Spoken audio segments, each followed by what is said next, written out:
네, 예수님 오신 크리스마스를 기념하는 성탄절을 기념하는 기간에 들어가면서 오늘 말씀의 첫 번째 주인공을요, 예수님이 육신의 어머니 마리아로 잡았습니다. 네, 여기에 대한 많은 연구가 있고요, 또 많은 글들이 있지만 오늘 특별히 이 말씀을 통해서 이 마리아의 모습이 바로 내 모습이구나 하는 모습을 저희가 한번 함께 생각해 봤으면 합니다. 여러분, 예수님께서 이 땅 가운데 오셨습니다. 근데 예수님께서 이 땅 가운데 오시는데 예수님이 육신의 어머니 마리아의 순종이 절대적인 역할을 했습니다. 지금 성경 가운데 예수님의 육신의 아버지 요셉에 대한 내용은 별로 없어요. 그분에 대한 설교는 있는데 저희가 객관적으로 볼 수 있는 자료가 많지 않습니다. 그래서 이번 설교에서는, 성탄 기념 설교에서는 제외시켰습니다. 어쩔 수 없어요. 내용이 너무 없으니까. 그런데 여기는 마리아에 대한 내용은 굉장히 많습니다. 왜 그러냐면은 하나님께서 마리아의 순종을 요구하셨기 때문에 그렇습니다. 여러분, 저희 성경 가운데 보면 하나님께서 어떤 일을 맡기실 때 아무 말씀도 없이 그냥 맡기시는 경우는 단 한 번도 없어요. 어떤 일을 그 사람을 통해 하고자 하실 때는 그 사람에게 특별하게 나타나서 말씀을 하십니다. 네가 이런 일을 해야 될 거다 말씀을 하시고요, 그 사람이 순종할 수 있도록 마음의 준비를 시키십니다. 그리고 그 사람이 동의했을 때 그 일을 시키시는 걸 볼 수가 있어요. 그런 거 보면 저희 하나님이 정말 인격적이세요. 우리 하나님이 나를 창조하신 분이시기 때문에, 내 인생을 주관하시는 분이시기 때문에 그냥 시키면 시키는 대로 저희는 할 수밖에 없어요. 근데 그럼에도 불구하고 저에게 나타나셔서 말씀을 하십니다. 미리 알게 하시고 준비하게 하시고 이해하시고 또 그 길로 갈 수 있도록 하십니다. 그게 때로는 편한 길일 수도 있는데 대부분의 길은 굉장히 부담스러운 길일 수도 있어요. 그리고 지금 당장 좋아할 수 있는 일이 아니고 앞으로 두고두고 기뻐해야 되는 그런 일인 경우도 있습니다. 딱 잘라 말씀드리면, 하나님께 부름을 받는다는 것은, 하나님의 사명을 저희가 알고 순종한다는 것은 저희가 손해보는 것일 수도 있어요. 근데 그럼에도 불구하고 하나님이 말씀하실 때 저희는 순종하며 갈 수밖에 없습니다. 그 대표적인 사람이 오늘 본문의 주인공인 마리아입니다. 여러분, 이 마리아에 대한 얘기가 창세기부터 나옵니다. 알고 계셨나요? 네, 원복음이라고 하는 창세기 3장 15절 말씀이 있습니다. 이게 바로 예수님의 어머니 마리아에 대한 첫 번째 성경에 나오는 예언입니다. 한번 보여주시겠어요? 네, 말씀의 내용 같이 한번 읽어보겠습니다. 시작. 내가 너로 여자와 원수가 되게 하고 내 후손도 여자의 후손과 원수가 되게 하리니 여자의 후손은 내 머리를 상하게 할 것이요 것이니라 하시고. 아멘. 저기 보면요, 저 내용이 사탄에게 하신 말씀입니다. 사탄이 아담과 하와를 유혹해서 선악을 알게 하는 나무 열매를 따먹게 했잖아요. 그리고서 아담과 하와에게 벌을 주시고 또 그 사탄에게도, 뱀의 형상을 가진 사탄에게도 벌을 주십니다. 그런데 그 벌의 근본적인 내용이 저거예요. 내가 너를 여자와 원수가 되게 하겠다. 그리고 내 후손이 여자의 후손과 원수가 되게 하겠다. 왜냐하면 한 여자가 올 것인데 그 여자가 구세주를, 메시아를 출생할 것이다 라는 얘기입니다. 그래서 저기에 보면은 아빠의 존재는 나와 있지 않습니다. 근데 메시아의 엄마에 대한 존재가 나와 있습니다. 여자도 위대하지만 어머니도 위대합니다. 그렇죠? 여러분, 여자분들이 더 위대합니다. 할렐루야. 네, 남자는 뭘로 만들었어요? 흙으로 만들었잖아요. 우리 여자분들은 뭘로 만드셨어요? 뼈로 만드셨죠. 본차이나. 네, 떨어뜨려도 안 깨집니다. 네, 그런데 그 상황에서 어머니는 더 위대합니다. 하나님께서 한 여자를 어머니로 만드시기 위해서 미리 창세기 3장 15절에 저런 말씀을 하셨습니다. 그리고 그 다음 이사야서 말씀 가운데도 이 예수님의 어머니에 대한 예언을 말씀하고 계세요. 그 다음 내용 보겠습니다. 이사야서 7장 14절인데요, 같이 읽으시겠습니다. 시작. 그러므로 주께서 친히 징조를 너에게 주실 것이라. 보라, 처녀가 잉태하여 아들을 낳을 것이요 그의 이름을 임마누엘이라 하리라. 아멘. 저기 보면 분명히 말씀하시죠. 이사야 선지자가 예언을 합니다. 저 전체적인 맥락은 히스기야 왕이 병들었다가 나았을 때 이제 징표를 주신다는 말씀이에요. 그런데 그 순간만의 징표가 아니라 역사에 남을 만한 징표를 저렇게 주십니다. 처녀가 잉태하여 아들을 낳을 것이다. 우리식으로 하면 마리아가 잉태해서 예수님을 낳을 것이다 라고 얘기하는 것입니다. 처녀와 잉태를 어떻게 해요? 말도 안 되는 것 같잖아요. 근데 그런 일이 정말 벌어졌다는 것입니다. 그래서 성경에서는 예수님이 이 땅 가운데 오시는데 어떤 한 여인을 하나님이 쓰시겠다는 말씀이 창세기부터 계속 나오고 있습니다. 그리고 분명히 처녀라고 말씀하고 있습니다. 처녀가 잉태할 것이다, 아들을 낳을 것이다. 야, 정말 대단한 얘기입니다. 그렇죠? 네, 처녀가 잉태해서 아들을 낳는다는 게 말이 돼요? 안 되죠. 근데 그 말도 안 되는 얘기를 지금, 그것도 성경 가운데 가장 긴 책을 예언한 이사야 선지자를 통해서 하나님이 말씀하시는 것을 볼 수가 있습니다. 네, 감사하게 지난번에 그 성지순례를 이스라엘과 요르단, 이집트 갔을 때, 이스라엘 들어갔을 때 그 마리아의 기념 교회는 가볼 수가 있었어요.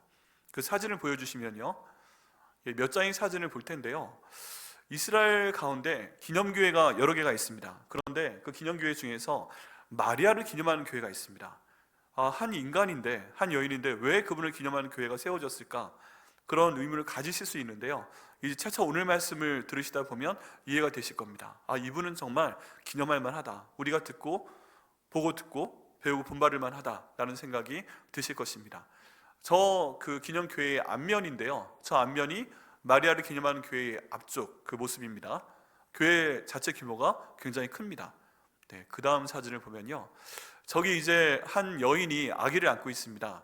저 교회 그 둘레길이 있어요. 주변에 담이 있고 거기에 많은 그림들이 있습니다. 잘 안 보이시죠? 네. 근데 그 둘레에 어떤 그림이 있냐면 어머니인 마리아의 모습과 그 아들인 예수님의 모습을 자기 나라 전통 의상을 입혀서 그린 그림들이에요. 그래서 세계 많은 나라들에서 굉장히 많은 그림을 저곳으로 보내왔습니다. 그래서 삥 돌면서 보면 재밌어요. 그 피부 색깔도 다르고요, 그리고 전통 복장도 다릅니다. 그리고 거기에 나름대로 그 감사하는 표현이 적혀 있습니다. 저기도 적혀 있고요, 한복을 입은 마리아의 모습, 또 한복을 입은 아기 예수님의 모습이 저기 있습니다. 저거 하나만 찍고요, 다른 것들은 그냥 찍지 않았습니다. 어쨌든 저렇게 기념하는 곳이 있구나, 그것을 알아둘만 합니다. 자, 저곳이 기념교회 내부입니다. 저기 보면 1층과 2층이 되어 있고요, 2층에서 내려다볼 수 있도록 되어 있고 1층에서는 집을 볼 수가 있습니다. 집이 잘 안 보이실지도 모르겠는데요, 저 집이 바로 마리아가 살았던 집입니다. 오늘 본문에 나오는 마리아가 살았던 집이고, 하나님께서 그 천사장 가브리엘을 보내서 이 예수님 임신에 대한 소식을 전달했던 바로 그 집이에요. 통째로 저 집을 덮어서 교회를 만들어 놓았습니다. 위에서 본 모습이고요, 저 위에 보면 돌로 되어 있잖아요. 가능하면 그때의 모습을 유지한다고 해서 그 돌집이었던 모습, 주변에 있는 벽돌까지 다 그대로 재현해내고 있습니다. 그리고 정면에서 가까이 가서 보면 저런 모습이에요. 그 집 내부는 크지 않습니다. 그런데 저 제단이 있는 곳에 가브리엘 천사장이 서서 그 마리아에게 얘기를 했다, 이런 전승이 전해져 내려오고 있습니다. 이것을 굳이 왜 보여드리는가?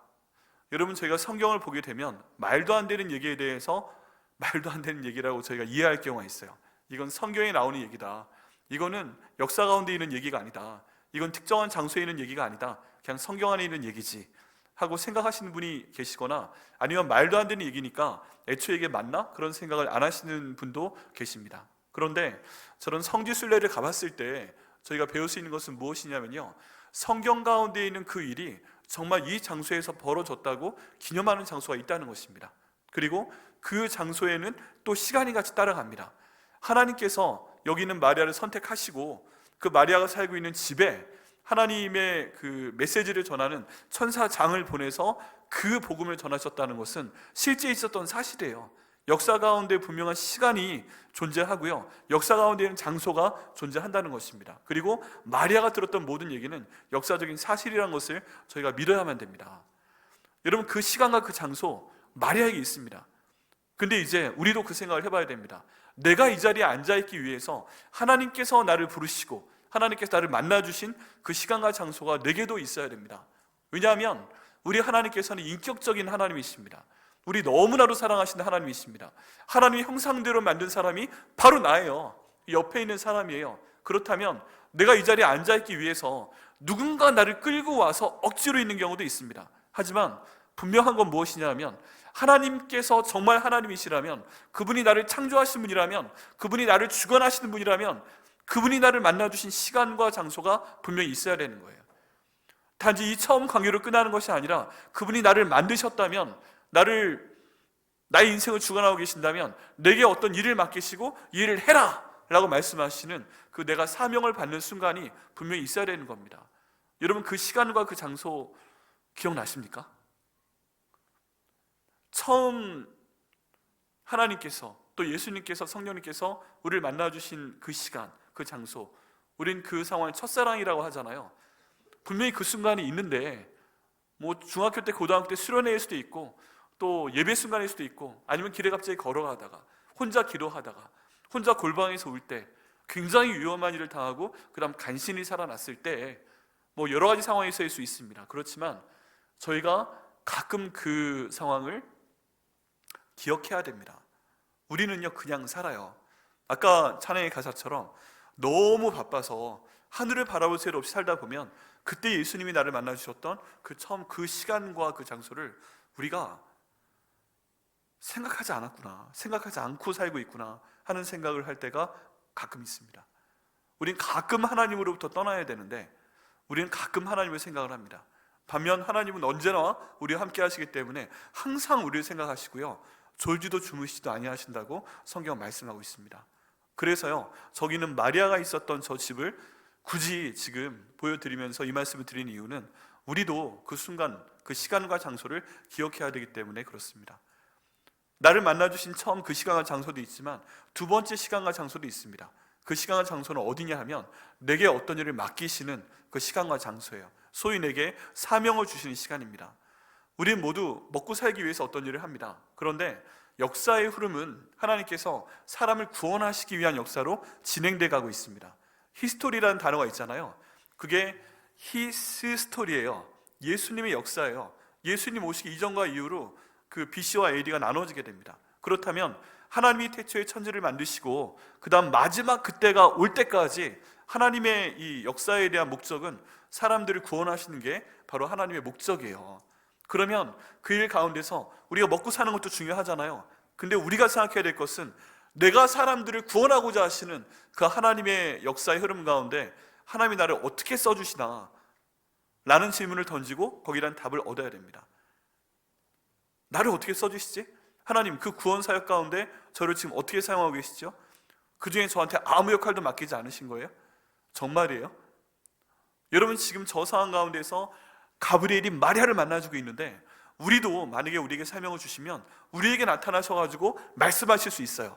무슨 말씀이에요? 내가 너를 지금 만나는 이유는 내 가족에게 복음을 전하라는 거야. 내가 지금 너를 이 자리에 부른 이유는 내 사랑하는 배우자가 예수를 믿지 않으면 그 배우자에게 복음을 전하라는 거야. 내 아들, 딸이 믿지 않으면 전하라는 거야. 내 형제, 자매가 믿지 않으면 전하라는 것이다 하고서 지금 말씀하실 수 있다는 거예요. 그걸 우리가 받았을 때 우리는 아멘 하고 순종해야 됩니다. 여러분, 만약에, 정말 만약에요, 지금 이 순간 갑자기 예배 드리는데 하늘이 갈라지면서 예수님 오시면 어떻게 하시겠어요? 하늘이 갈라지면서 지금 이 순간 예수님 오시면 우리 가운데 많은 분들은 좋아하실 겁니다. 예수님, 제가 기다렸습니다. 제가 정말 신랑이 오는 걸 기다리는 그 슬기로운 처녀처럼 제가 기름을 준비해 가며 밤잠도 안 자가면서 기도하고 막 주님의 일을 하면서 기다렸습니다. 이렇게 좋아하실 분들이 계실 거예요. 어떤 분들은 사색이 될 겁니다. 정말 예수님이 있었네? 그분이 오신다는 얘기가 진짜였네? 진짜 왔네? 어떻게 하지? 여기 앉아있는데 난 진짜 믿진 않았는데 나 벌 받는 거 아니야? 예수님께서 반드시 오십니다. 그리고서 주님의 뜻대로 산 사람들에겐 생명책을 근거로 해서 상을 주시고 또 예수님 믿지 않는 사람들에게는 벌을 주실 겁니다. 교회 안에 있는 모든 사람들이 다 구원받는다는 말씀 성경엔 없습니다. 오히려 추리고 추려서 정말 하나님을 사랑하는 사람들, 정말 예수님께서 나를 위해 죽으시고 부활하시고 주인 되셨다는 것을 마음으로 믿고 입으로 고백하고 그대로 사는 사람들만 구원하실 것입니다. 그러고 보면요, 구원받을 사람들이 교회에서도 많지 않아요. 누가 구원받을지는 아무도 몰라요. 다만 분명한 것은 그 때와 그 장소가 분명히 이 땅 가운데 벌어질 것이라는 것입니다. 그럴 때요, 구원받지 못하는 분들은 사색이 되고 힘들어할 거 뻔합니다. 틀림없어요. 그런데 구원받는 분들 중에서도 갑자기 울음을 터뜨리거나 힘들어하실 분들이 계세요. 왜 그래요? 주님, 제가 조금만 더 시간이 필요합니다. 하나님, 제 남편에게, 제 아내에게 복음 전할 시간이 필요합니다. 주님 정말 오셨는데 저 혼자 천국 가면 어떻게 합니까? 주님, 제 아들에게, 제 딸에게 복음을 전할 시간이 필요합니다. 아직 시간이 있는 줄 알았는데 벌써 오셨어요? 저만 구원받아요? 저만 천국 가요? 우리 애들 어떻게 해요? 이런 상황이 벌어지기 때문에 예수님 오셨을 때 모든 사람들이 다 좋아할 거란 법이 없어요. 구원받는 사람도 안타까움 때문에 눈물을 흘릴 수밖에 없는 게 바로 예수님의 심판대 앞입니다. 근데 그를 위해서 우리 한 사람 한 사람을 불러서 불러주신 첫사랑도 감사한데, 그 첫사랑 가운데 나에게 사명을 주시는 그 순간도 우리 삶 가운데 분명히 있을 것입니다. 이미 받으신 분은요, 그 순간을 기억하셔야 되고요, 아직 없으신 분은 주님께서 주시잖아요. 그럼 기억하시고 그 일을 행하시고 순종하셔야 됩니다. 오늘 저희가 말씀에서 나눌 마리아의 모습처럼 하겠습니다, 감사합니다 고백하고 그 일을 실행을 해야 됩니다. 여러분, 자녀를 가장 사랑하는 사람 어떤 사람이에요? 자녀에게 복음 전하는 사람이에요. 애들이 싫어하죠. 그래도 하셔야 됩니다. 애들이 귀를 막고 듣지는 않아요. 딴 데 보면서 안 들은 척하지만 결국 듣는데, 그 말씀은 귀를 통해 들어가서 심장으로 파고듭니다. 애들이 안 듣는 것 같은데 듣는다니까요. 남편과 아내도 마찬가지입니다. 그렇기 때문에 하셔야 됩니다. 그 시간과 장소가 중요하기 때문에 굳이 오늘 저 집에 대한 그 사진과 시간에 대한 사진을 보여드렸습니다. 여러분, 저 집, 저 시간 꼭 간직하시길 바랍니다. 하나님께 순종하실 때 복의 복을 주시고 모든 기도에 응답하실 것을 믿습니다. 여러분, 본문으로 들어가 보면요, 저 집에 이제 마리아가 혼자 있었습니다. 그때 갑자기 하나님께서 보낸 천사 가브리엘이 샥 하고 문을 열고 들어갑니다. 그 내용이 오늘 읽은 말씀 26절에 있습니다. 여섯째 달에 천사 가브리엘이 하나님의 보내심을 받아 갈릴리 나사렛이라는 동네에 가서 다윗의 자손 요셉이라는 사람과 약혼한 처녀에게 이르니 그 처녀의 이름은 마리아라라고 되어 있습니다. 여러분, 다른 복음서와는 약간 다르게 누가복음은요, 육하 원칙에 굉장히 충실합니다. 지금 마태마가 누가 요한복음이 복음서거든요. 복음서는 예수님이 말씀하신 내용이 직접 기록되어 있다는 뜻입니다. 그래서 뒤에 복음이라는 단어를 붙입니다. 그런데 그 중에 여기는 누가가 쓴 복음의 특징이 있어요. 누가가 직업이 의사였는데 굉장히 꼼꼼합니다. 섬세합니다. 그래서 언제 어디서 누가 어떻게 무엇을 왜, 여기에 맞춰가지고 사건을 잘 진술했어요. 여기 내용도 보면 여섯째 달에 라고 되어 있잖아요. 이 여섯째 달에는 어떤 때냐, 위에 있는 내용을 보면 이 마리아의 친족 중에 한 명인 사가랴와 엘리사벳이라는 제사장이 있는데, 이분들이 나이가 많아서 아기를 가질 수 없었습니다. 근데 하나님께서 예수님 앞에 침례 요한을 보내시기 위해서 이분들에게 먼저 찾아가셔서 이분들에게 아들을 주시는 복을 주십니다. 이 엘리사벳의 뱃속에서 이 아이가 6개월째 될 때라고 지금 성경은 말씀하고 있어요. 여러분, 이게 굉장히 큰 의미가 있습니다. 하나님께서 미리 예비해 놓으신 거예요. 하나님께서 어떤 일을 시키실 때 저희에게 그냥 시키시는 경우도 있지만 대부분의 경우에는 뭔가 같이 갈 수 있는 표적을 주십니다. 그 내용이 무엇일까요? 좀 이따 설명을 드리겠습니다. 다만 중요한 것은 무엇이다? 이 마리아에게 하나님의 기적을 설명하시기 위해서 침례 요한을 먼저 보내주시고 여섯 번째 달에 지금 하나님께서 마리아에게 하나님의 천사장 가브리엘을 보내셨다는 것입니다. 이때 가브리엘이 보내심을 받았어요. 어디로 갔어요? 갈릴리 나사렛이라는 동네에 갔어요. 누구한테 갔어요? 다윗의 자손 요셉이라 하는 사람과 약혼한 처녀에게 갔어요. 그 사람의 이름은 바로 마리아라고 합니다. 굉장히 많은 정보들이 여기 들어가 있습니다. 그런데 이 모습을 보고서 이 상황을 보면요, 한번 상상을 한번 해보시기 바랍니다. 아까 보여드렸던 그 집의 문으로 천사장이 들어간 거예요.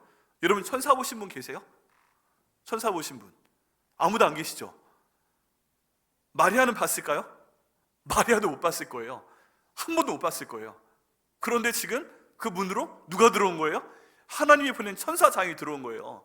이게 영화에서 보이는 것처럼 갑자기 막 빛이 나타나고 뭐 그렇게 됐을지는 모르겠어요. 어쨌든 전무후무한 그런 경험이었을 거예요.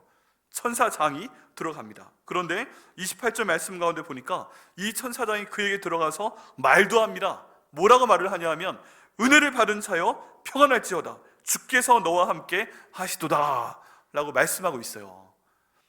여러분, 상상해 보십시오. 천사가 들어온 것도 지금 너무 놀랄만한 일인데 이 천사가 지나가다 실수로 들린 게 아니고 마리아를 찾아온 거예요. 딱 눈을 맞춰가면서 은혜 받은 자여 평안할지어다 주께서 너와 함께 하시도다 라고 말을 했으니 마리아가 얼마나 놀랐겠습니까? 지금 한글로 봤을 땐 이런데 이게 성경 원문 그리스어로 보게 되면 어순이 좀 다릅니다. 거기에 보면요, 여기에 보면 평안할지어다 라고 얘기했는데 좀 더 정확한 번역으로는 기뻐하라 라는 명령이에요. 이거 명령입니다. 천사가 들어왔는데 딱 눈을 마주쳤는데 인사나 좀 하지, 안녕하세요 했으면 좋은데, 그리고 자기소개를 좀 해야죠. 나는 하나님이 보낸 천사장인데 뭐 이렇게 좀 나가면 좋겠는데 들어오면서 일단 기뻐하라. 에? 안 그러시겠어요? 기뻐하라. 에? 은혜를 받은 자여. 에? 주께서 너와 함께 하신. 뭐라고요? 여러분, 이때 마리아의 나이가 한 20 정도 안 됐을 거예요. 그런데 지금 이런 일이 벌어진 거예요. 심장 마비 오는 상황이에요. 그죠? 그런 상황이죠. 여기에서 왜 평안할지어다 라는 명령을 기뻐하라 라는 내용으로 해석을 해야 되는가? 이 기뻐하는 내용은요, 그냥 기뻐하다는 단어가 아닙니다. 이 기뻐하라는 내용이 몇 군데 안 쓰였는데 그 성경 가운데 쓰인, 이 신약 성경 가운데 쓰인 내용을 보면 지금 이 순간 기뻐하라 하는 내용이 아니라 예수님이 행하신 모든 구원과 그 기적에 대해서 기뻐하라 라는 그 표현을 사용할 때 여기 나와 있는 기뻐하라라는 이 헬라어 단어를 사용을 합니다. 그냥 나를 만나서 기쁘지 그런 게 아니고요, 너는 기뻐하라, 하나님이 너를 통해 이루실 그 일을 생각하며 너는 기뻐하라 라고 말씀하시는데 설득하는 게 아니고요, 명령하는 거예요. 넌 기뻐해야 돼, 기뻐하라 라고 지금 말씀을 하고 계시는 것입니다. 그리고 은혜를 받은 자요 라고 얘기하고 있는데요, 여기는 이 은혜도 똑같은 얘기예요. 이 성경 가운데 있는 은혜라는 단어는 굉장히 많이 사용됩니다. 바울 서신서에 많이 사용되는 은혜라는 단어인데요, 우리가 아는 일반적인 은혜가 아니라 예수님을 통해서 구원받은 기쁨, 하나님이 그 뜻을 이루시는 그 모든 것들을 바라보며 우리가 보는 기쁨, 그 은혜, 이런 것들을 말할 때 이 은혜라는 단어를 사용을 합니다. 기뻐하라 라는 단어도 특별한 단어이고 은혜를 받은 자여에서 은혜도 굉장히 특별한 단어입니다. 모두 예수님의 구원 사역과 관계 있고 결국 이를 통해서 하나님이 이루실 구원에 대해서 너는 그 은혜를 감사하라 라는 이런 표현입니다. 그러면요, 저희가 생각해야 됩니다. 뭐를 생각해야 되는가? 지금 은혜 받은 자여 했을 때는 마리아의 역할이 뭐예요? 은혜를 받는 거죠. 그러면 은혜를 주시는 분이 있어야 되죠. 네, 누가 은혜를 주세요? 하나님이 주세요. 우리가 이제 며칠 지나면 새해가 오게 되면 새해 복 많이 받으세요 할렐루야 막 그럴 겁니다. 그런데 새해 복 많이 받으세요 하는데 복을 주는 사람은 누구예요? 하나님이시죠. 우린 그렇게 말을 하는데 세상은 그렇게 얘기하고 있지 않아요.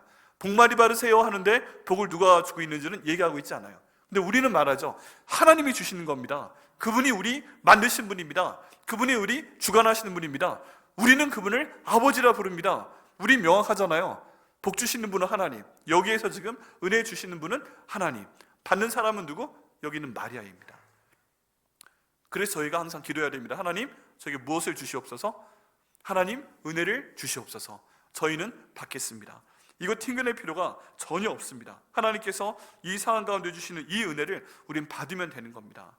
그런데요, 많은 분들이 이 은혜를 튕겨내시는 분들이 있습니다. 나는 아직 때가 아닌 것 같아, 나는 그럴 만한 사람이 안 되는 것 같아요 하고 튕겨내신 분 혹시 안 계십니까? 기도하시고요, 주께서 주시는 복이면 무조건 받으시기를 예수님의 이름으로 축원합니다. 29절 말씀에 보니까 이제 이 놀라운 상황이 눈에 보이시죠? 처음 보는 존재가 들어와서 기뻐하라, 은혜를 받은 자여, 주께서 너와 함께 하신도다. 에? 그러고 있어요. 마리아가 놀랐다고 표현이 되어 있어요. 29절에 처녀가 그 말을 듣고, 굳이 처녀라는 단어를 씁니다. 처녀가 그 말을 듣고 놀라 이런 인사가 어찌함인가 하고 생각하며, 이런 마리아를 보게 되면요, 굉장히 이성적인 사람이에요. 보통 감성적인 사람은 으악 하고 소리 지다가 하고 기절할 수도 있겠죠. 아마도 그러실 분, 나한테 이런 상황이 벌어졌어. 네, 전 가끔 궁금해요. 그 속에 한번 이렇게 뭐 안경 쓰고 들어가듯이 상황 가운데 들어갔으면 첫 번째 궁금한 것은 가브리엘 천사가 잘 생겼을까? 네, 두 번째, 두 번째는 그 목소리가 마치 저처럼 좋을까? 아닐 수도 있지 않을까? 기뻐하라 막 이렇게 나오지 않았을까? 약간 쇳소리 나게, 잘 모르겠어요. 어쨌든 그런데 이 마리아가 놀랐는데 그 다음에 생각했다고 나와 있습니다. 여러분, 여기 놀랐다는 표현하고 생각했다는 표현하고 그리스어로 보게 되면 그 시제가 달라요. 어떻게 다르냐면 놀랐다 라고 얘기할 때 이 시제는 과거의 어떤 일정한 부분에서 시작됐다가 과거 안에 끝나는 거예요. 그러니까 놀란 시점이 있어요. 그런데 끝났어요. 과거에 놀랐다가 끝났어요. 계속되지 않아요. 그런데 생각하매 라는 이 단어는요, 시제가 끝나지 않아요. 이때 시작이 돼가지고 언제 끝날지 모르게 쭉 갑니다. 다른 말로 하면요, 지금 이 순간에 마리아가 어찌하여 나한테 그런 말을 하는 거지? 하고 생각한 이 생각은 지금 시작돼서 어쩌면 마리아가 예수님께서 십자가에 못 박히신 장면을 보고, 그리고 마리아가 나중에 에베소에서 운명할 때까지 이 생각을 계속했다고 생각을 해도 무리가 되지 않아요. 여러분, 어떤 복음에 대해 듣고, 지금 마리아 같은 경우에는 복음에 대해 듣고서 그걸 끊임없이 계속 생각하며 가는 것입니다. 여러분, 어떤 분들은 가끔 오해를 합니다. 신앙이, 믿음이 감정적인 것이다. 약한 사람이 마음이 나약하니까 믿는 거다. 이렇게 생각하시는 분들이 있어요. 그리고 예수님 안 믿는 분들 보면 나는 신을 믿을 정도로 그렇게 나약한 사람이 아니야. 나는 나를 믿어. 나를. 이렇게 말씀하시거든요. 그게 강한 게 아니에요. 왜 그러냐면 사도 바울을 보세요.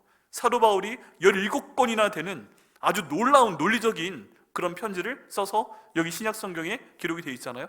그 사람의 글을 보면 이 사람이 감정이 있는 사람인가 싶어요. 때로는 어떻게 이렇게 논리적으로 딱딱딱딱 맞게 돼 있지? 금요일 때 잠깐 말씀드린 것처럼 에베소서 1장이 있는데 3절부터 마지막 절까지는요 한 문장이에요. 마침표가 중간에 하나밖에 없어요. 끝에 다 중간에 뭐 관계대명사 이런 연결해가지고요, 야, 어떻게 이렇게 글을 썼냐 싶어요. 그 사람이 예수님 믿은 게 감정적으로 믿은 거예요? 아니에요. 일생 동안 쌓아왔던 자기의 명성과 자기의 지성과 모든 그 기록이 있는데, 다메섹 도상에서 부활하신 예수님을 딴 하고 만난 다음에 자기 인생이 깨져버린 거예요.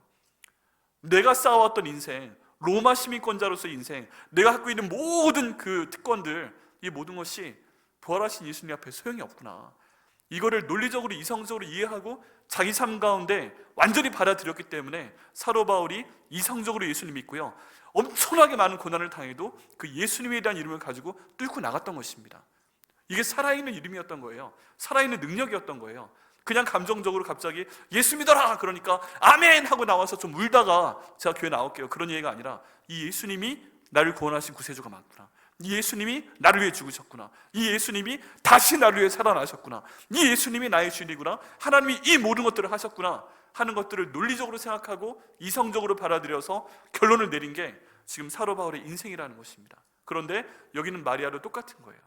하나님께서 창세기 3장 15절 그리고 이사야 7장 14절 이렇게까지 말씀하신 여인을 아무나 고르시지 않았겠죠. 그런데 그 여인은 감성과 이성에 충실한 사람이었습니다. 그리고 이 순간에 생각을 하는 겁니다. 아니, 처음 보는 천사가 무슨 얘기 하는 거지? 놀랍지 않으세요?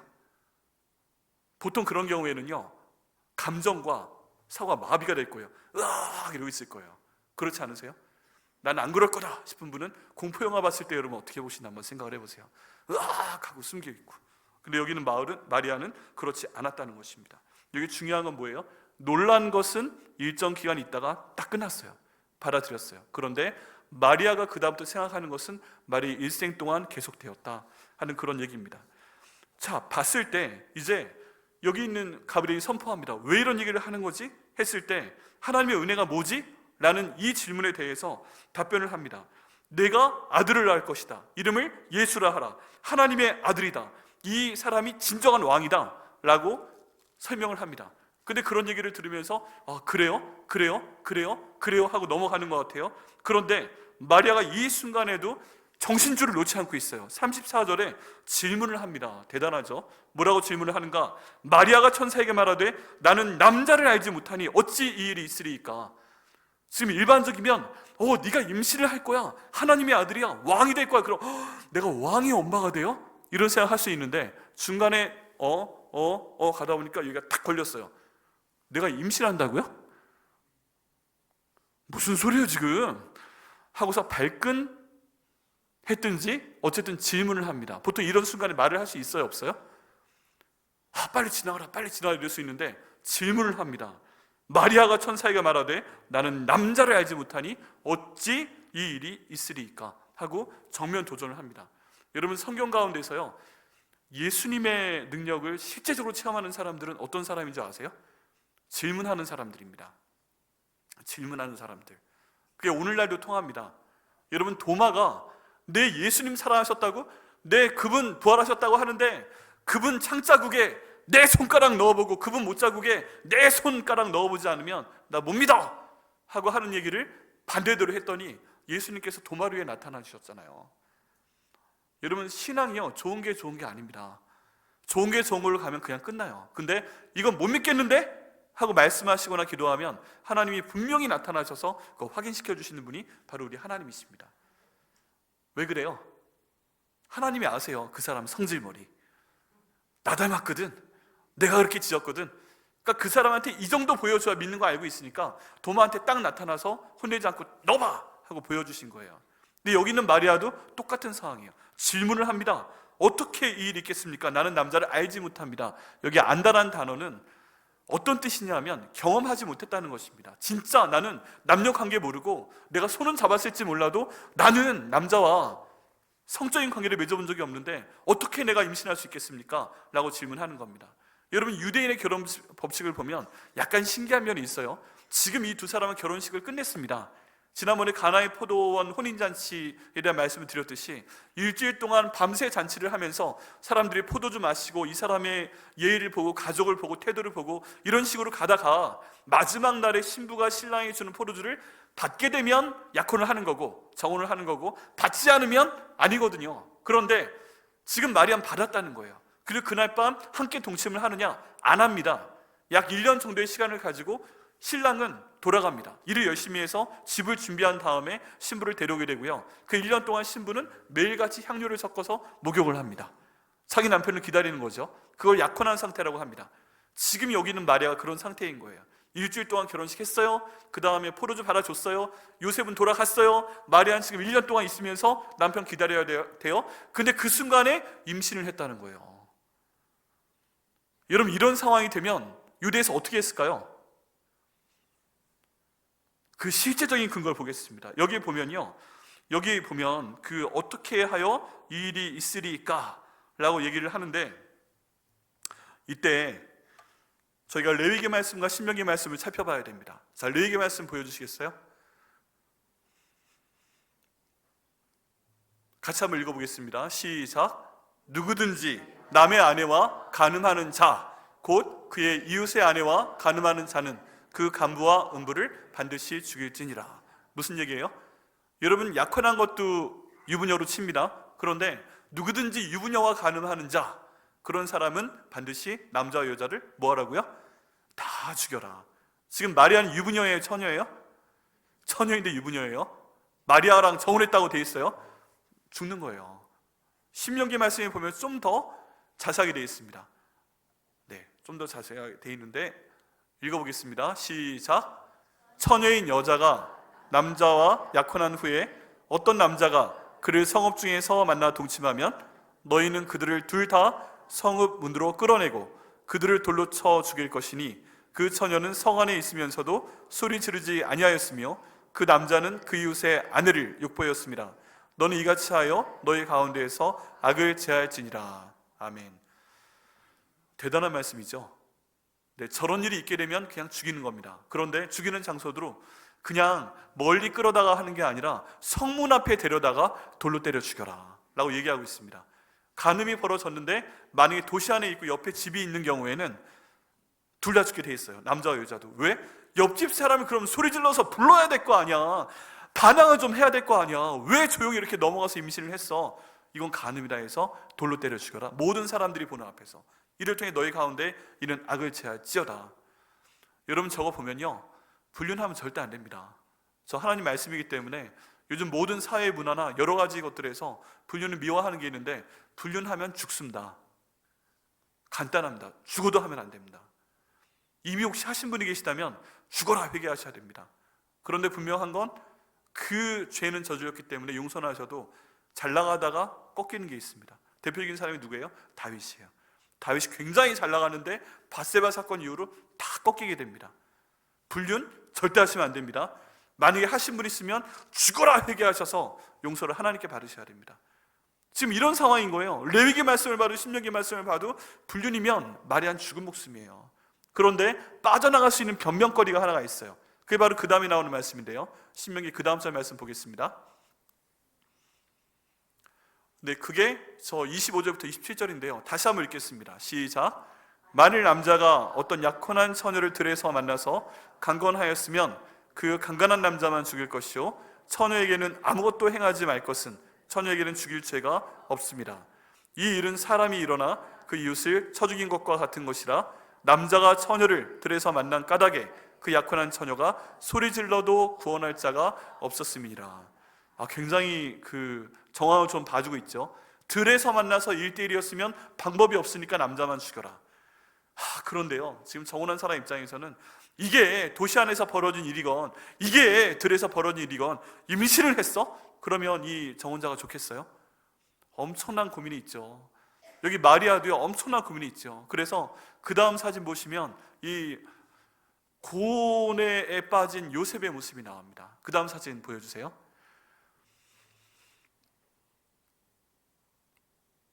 네, 그 다음 사진 보여주십시오. 저게 그 마리아 기념교회 정원에 있는 동상입니다.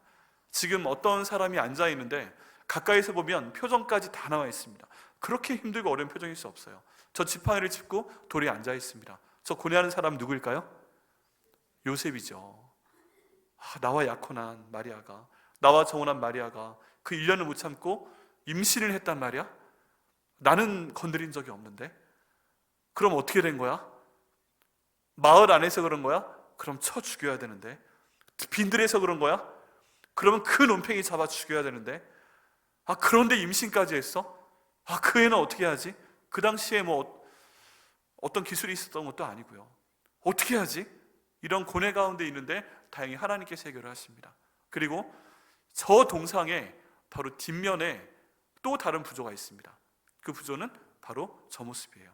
지금 한 여인이 무릎을 꿇고 앉아서 손을 모으고 너무 고뇌하다 지쳤는지 고개를 약간 갸우뚱하고 굉장히 슬픈 얼굴을 하고 무릎을 꿇고 있습니다. 저 여인의 모습은 누구일까요? 마리아의 모습이에요. 마리아가 이 모든 상황 가운데서 저렇게 고뇌할 수밖에 없고 그 앞에선 요셉이 지금 이렇게 고뇌하고 있는 겁니다. 여러분, 하나님께서 기뻐하라 은혜를 받은 자여 주께서 너와 함께 하신다 말씀하셨는데 지금 그 당사자인 마리아는 저렇게 고난에 빠진 모습이고 그리고 그 남편 요셉의 모습은 같이 고난 가운데 빠져있는 모습임을 저희가 볼 수밖에 없습니다. 말도 안 되는 거잖아요. 1번이에요 2번이에요 그게 아니에요.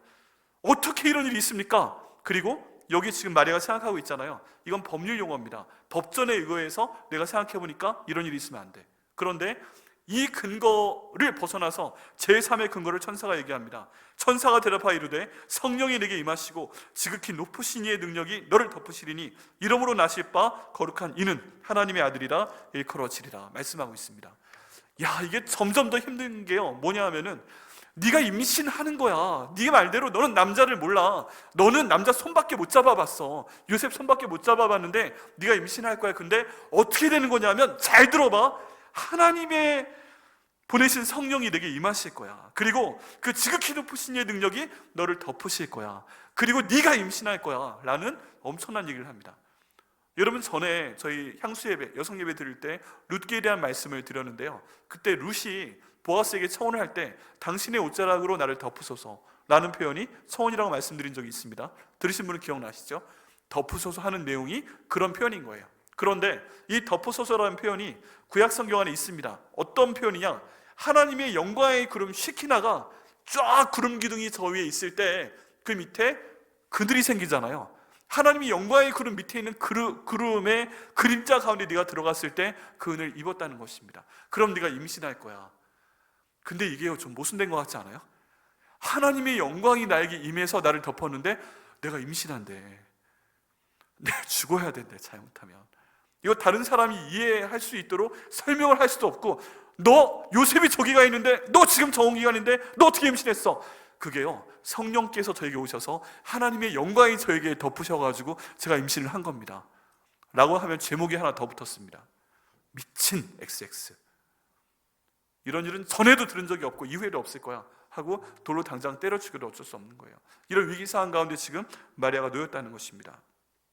그런데요, 이 상황 가운데서 하나님께서 하나를 더 말씀하십니다. 그게 뭐냐 하면, 이런 상황 가운데 있어 하나님, 그게 말이 돼요? 마리아가 논리적입니다. 어떻게 그런 일이 있죠? 그래요? 말이 안 되는 것 같은데 덮으세요? 어떻게? 하고 있는데 결정적인 증거를 하나 내십니다. 너 네 친척 중에 사가라와 엘리사벳 있잖아. 나이 많지? 네. 임신할 수 없다고 알려져 있지? 네. 그런데 임신했어. 6개월째야. 가봐 하고 하나님이 실제적인 증거를 주십니다. 만약에 이 증거 없었다면 마리아가 너무 힘들었을 거예요. 아니 어떻게 내가 성령으로 잉태를 해요? 비슷한 케이스가 있어. 네 친족 중에 사가랴와 엘리사벳이 임신했어. 그럴 리가요. 창피해서 얘기 안 하는 거야. 그래서 이 내용 끝나고 나서 바로 그 집에 가서 확인합니다.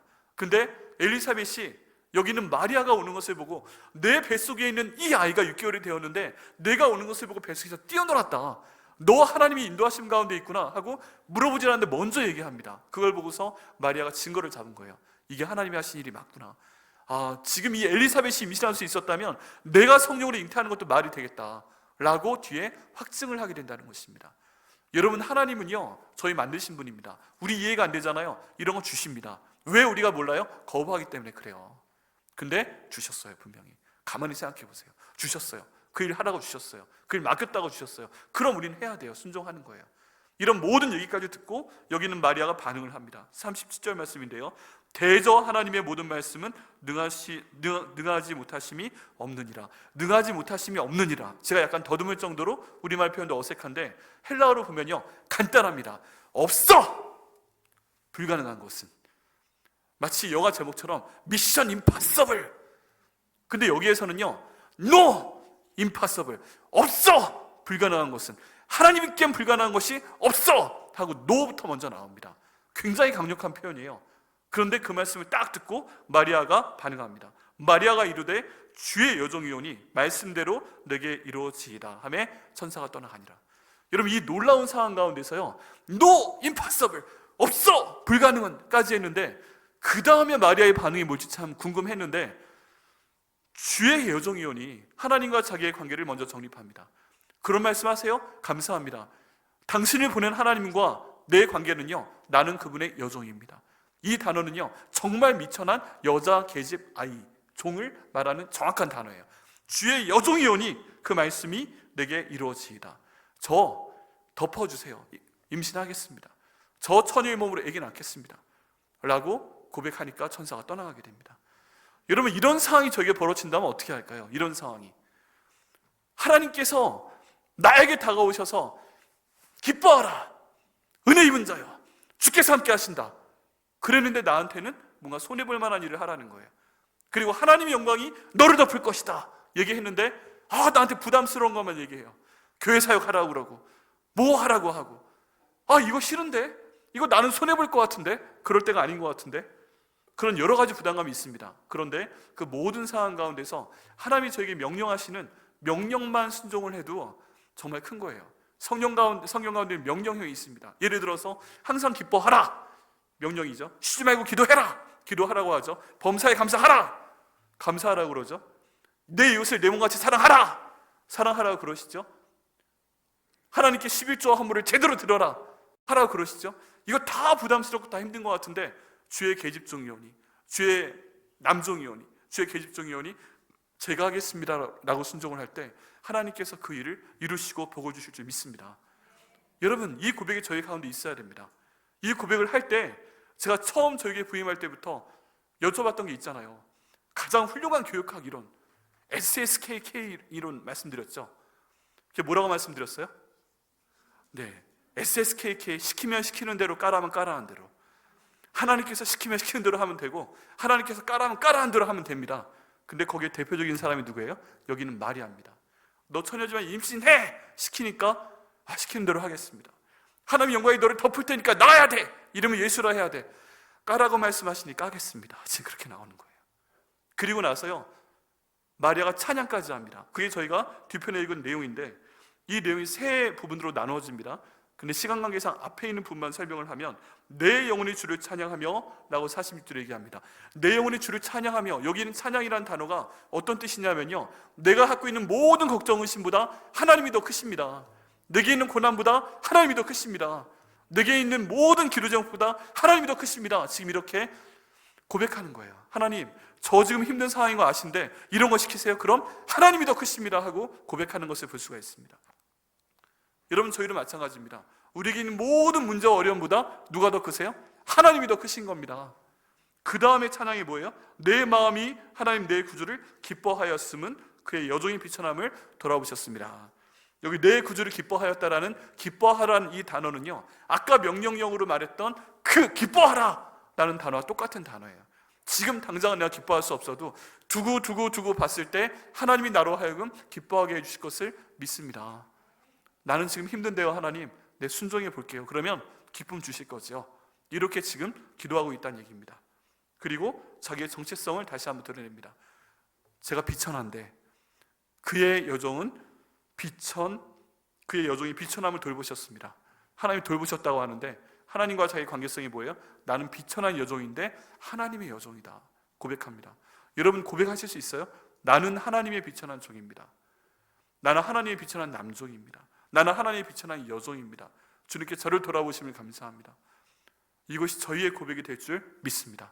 그리고 기도 가운데 하나님께서 응답하실 것을 믿습니다. 여러분, 오늘 말씀의 제목이요, 마리아처럼 고백하고 삽시다 하는 내용입니다. 마리아처럼 고백하고 순종하며 살 때 하나님께서 그 크신 일을 이루실 것을 믿습니다. 여러분, 이 마리아에 대한 그 말씀이요, 저에게 왔다고 이미 믿으시길 바랍니다. 성경 말씀에 있는 내용들, 아까 말씀드린 내용들, 항상 기뻐하라, 쉬지 말고 기도하라, 범사에 감사하라. 성경 가운데 있는 많은 일들에 대해서 저희가 주의 남종이오니, 주의 여종이오니 순종하겠습니다 라고 제가 선포하며 순종할 때 하나님께 저희 삶 가운데 큰 일을 이루실 줄 믿습니다. 또 그런 작은 순종이 지금 작은 순종인데요, 하나님이 그를 통해서 엄청난 일을 이루실 줄 믿습니다. 마리아의 복이 곧 저희의 복이 될 줄 믿습니다. 오늘 이 내용 생각하시면서요, 저희 이 찬양을 한번 같이 불러보겠습니다. 마리아의 노래라는 찬양인데요, 많은 분들이 잘 모르실 것 같아서 단조하지 마시고요, 저희 영상으로 나온 내용을 함께 한번 보도록 하겠습니다. 우리 다 함께 일어서셔 가지고요, 저 내용 아시는 분들은 따라 부르시고 모르시는 분들은 한번 들어보시길 바랍니다. 오늘 저희가 함께 읽은 47절부터 55절에 있는 내용을 그대로 찬양한 곡입니다.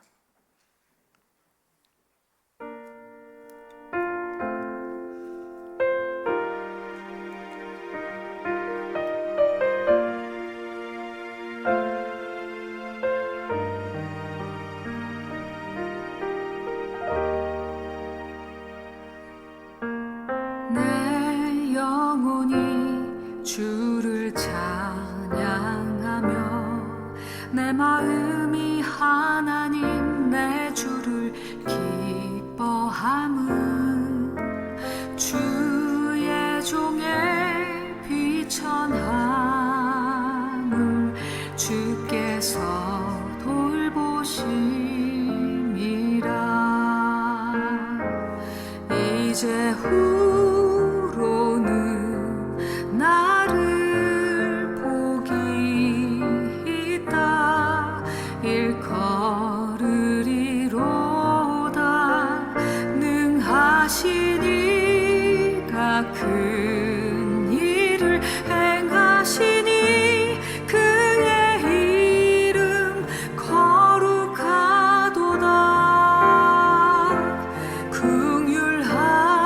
긍휼하심이 주를 두려워하는 자에게 있도다. 권세 있는 자나 주시고 비천한 자 높이시네. 줄인 자에게 좋은 것으로 배불리시는 하나님, 우리를 긍휼히 여기시고 나를 기억하소서. 자, 줄여주시고요. 자, 이 시간 저희가 저 가사 기억하며 기도하겠습니다. 저렇게 큰 일에 대해서 말씀하시고 말도 안 되는 고난에 대해 말씀하시는데 마리아가 고백합니다. 이제부터 내가 복된 자라고 여김을 받을 것이다. 그러면서 하나님께 감사의 기도를 드립니다. 여러분, 하나님께서 저희를 모두 부르십니다. 우리 각 사람에게는 하나님의 부르심이 있고 하나님께서 주신 사명이 있습니다. 우리는 그 부르심과 사명에 순종하기 위해서 이 땅 가운데서 살아갑니다. 하나님께서 기뻐하라, 은혜 받은 자여, 주께서 너와 함께 하신다 부르신데 내 삶 가운데 고난이 있습니다. 하나님의 은혜가 너를 덮을 것이다 말씀하시는데 난 지금 괴로워 죽겠습니다. 여러분, 정상입니다. 이 모든 상황 가운데 우리는 마리아처럼 기뻐해야 됩니다. 마리아처럼 생각해야 됩니다. 하나님이 그러라고 말씀하시면 이루실 거야 하고 계속 저희가 생각하며 나아가야 됩니다. 이 기쁨이 이 한순간이 아니라 결국엔 기뻐하게 하실 거야, 그 결론을 생각하며 저희가 기뻐하며 순종해야 됩니다. 하나님, 저희가 이 시간 마리아처럼 고백하고 마리아처럼 순종하고 마리아처럼 복을 받는 자가 될 수 있도록 인도하여 주옵소서. 다 같이 주여 한 번 외치고 기도하시겠습니다. 주여, 하나님 인도하여 주시옵소서. 아버지, 오늘 이 말씀처럼 정말 말도 안 되는 상황 가운데서 마리아가 질문하고 하나님 답변하시고 결국 마리아가 이 모든 상황 가운데서 모든 상황을 받아들인 것을 보게 됩니다. 하나님 아버지, 주님, 하나님께서 기뻐하라 말씀하시는 상황인데 저희 기뻐하지 못할 만한 상황입니다. 은혜 받은 자여 말씀하시는데 아버지 저주를 받은 것 같을 때도 있습니다. 주께서 함께 하신다 말씀하시는데 하나님, 주께서 멀리 떨어져 계시고 나 혼자 있는 것 같을 때가 있습니다. 아버지, 그런 상황임에도 불구하고 저희가 하나님 앞에서 기뻐할 수 있도록 인도하시고 은혜를 받는 자가 될 수 있도록 인도하시고 아버지, 주님과 주와 함께하는 것처럼 아버지 생각하고 말하고 사는 자가 될 수 있도록 아버지 인도하여 주시옵소서. 하나님, 하나님의 은혜가 너를 덮었다 말씀하시는데 도저히 그런 상황이 아닌 것 같을 때에도 저희가 주님 바라보며 믿으며 아버지 예수님의 심판의 때를 기억하며 나아갈 수 있도록 인도하여 주옵소서. 이 모든 상황 가운데서 나는 복을 받은 자로다 고백할 수 있는 저희 한 명 한 명 될 수 있도록 아버지 인도하여 주시옵소서. 아버지 감사합니다. 하나님, 천사장 보내시면서 기뻐하라 말씀하시는데 지금 저희는 기뻐하지 못할 만한 상황입니다. 은혜 받은 자여 말씀하시는데 마치 저주를 받은 것과 같은 그런 상황입니다. 주께서 너와 함께 하신다 말씀하시는데 주께서 나를 버리신 것 같은 상황일 수 있습니다.